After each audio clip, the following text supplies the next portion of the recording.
আসসালামু আলাইকুম। আজকে আমার ছোট ভাইকে নিয়ে, আমার কলিজার ছোট্ট পিচ্চি ভাইকে নিয়ে আজকে আমরা চলে এসেছি উত্তরা ফ্যান্টাসি আইসল্যান্ডে। আমি প্রথমে তাদের ফেসবুক পেজে রিভিউ দেখেছিলাম। আমি ভাবছিলাম যে পার্কটা অনেক ছোট হবে, মানে ভাল লাগবে না, ২-১টা রাইড আছে। তো আমি যাওয়ার পরে অনেক ভাল লাগছে পার্কটায়, ভালোই রাইড আছে, মানুষও কম, একদম রাশ কম।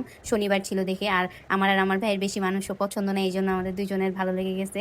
আমরা সারাদিন অনেক মজা করছি, সকাল সকাল বেরিয়েছি। ২ দিন আগের থেকে আমরা প্ল্যানিং করতেছিলাম যদিও অন্য একটা পার্কে যাওয়ার, কিন্তু এটা একদম বাসার কাছে ছিল, তো এই জন্য এইটাতেই চলে গিয়েছি। আমি আর আমার ভাই অনেকগুলা রাইডসেই উঠছি। রাইডের মধ্যে সবচেয়ে বেশি ভালো লাগছে এই ট্রেনের রাইডটা, কিন্তু যদিও এটার ব্যাকগ্রাউন্ড সাউন্ডটা অনেক, ব্যাকগ্রাউন্ড সাউন্ডের জন্য একদম মাথা ধরে যায়। কিন্তু এই যে একদম কার আমি তো কার চালাইতেই পারি না এটা, তো মাহাদি অনেক সুন্দর করে, প্রথমে পারে নাই, পরে কারটা চালাইতে পারছে ঠিক মতো করে। আমিও চালাইতে পারি না, আমি একদমই বসেছিলাম, পরে ভাইয়াটা কতক্ষণ শিখাই দিছে ওকে, পরে ও সুন্দর মতো চালাইতে পারছে অনেক সুন্দর করে। এটাতেই মানে সবচেয়ে বেশি যদি রাইডের মধ্যে কোনোটাই ভালো লাগে তাহলে মাহাদির এটাই বেশি ভালো লাগছে।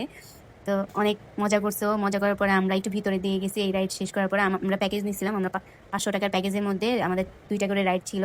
তো আমাদের ২টা ওকে দিয়ে দিছি, ও ওই রাইডগুলো ওই এনজয় করছে। যেহেতু ছোট মানুষের জন্য সারাদিনের জন্য এই পার্কটা ছোটদের জন্য একদম পারফেক্ট। অনেক অ্যাক্টিভিটিস ছিল, পাশে অনেক পাখি ছিল, তারা পাখি পালন করে, তো ওগুলো আবার সেলও করে।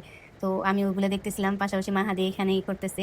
এখানে অনেক সুন্দর সুন্দর অ্যাক্টিভিটিস ছিল বাচ্চাদের, যদিও ও একা ছিল দেখে ওর আহামরি খারাপও লাগতেছিল না, আবার বেশি ভালোও লাগতেছিল না, চলে অ্যাভারেজ। আমি পাশাপাশি ওকে সময় দিচ্ছিলাম, যে এটা একটা ইঁদুরের গর্ত বলা যেতে পারে।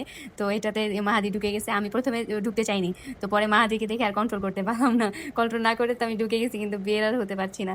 পরে আর কি করার, পরে মাহাদি বলতেছে যে আপু তুমি বের হয়ে যাও, বের হয়ে যাও। পরে আর কি করার, আমি আবার ব্যাক করে ফেলছি। অনেক ভয় লাগে ইঁদুরে করতে, বাচ্চাদের জন্য পারফেক্ট। তারপরে আমরা একটু সুইমিং করে নিলাম, সুইমিংটা অনেক ভালো ছিল, একটা বাচ্চাদের জন্য ছিল, একটা বড়দের জন্য ছিল। আপনারা যদি আসতে চান চলে আসতে পারেন, আমরা অনেক এনজয় করেছি, আমার সোনা পাখি অনেক এনজয় করেছি।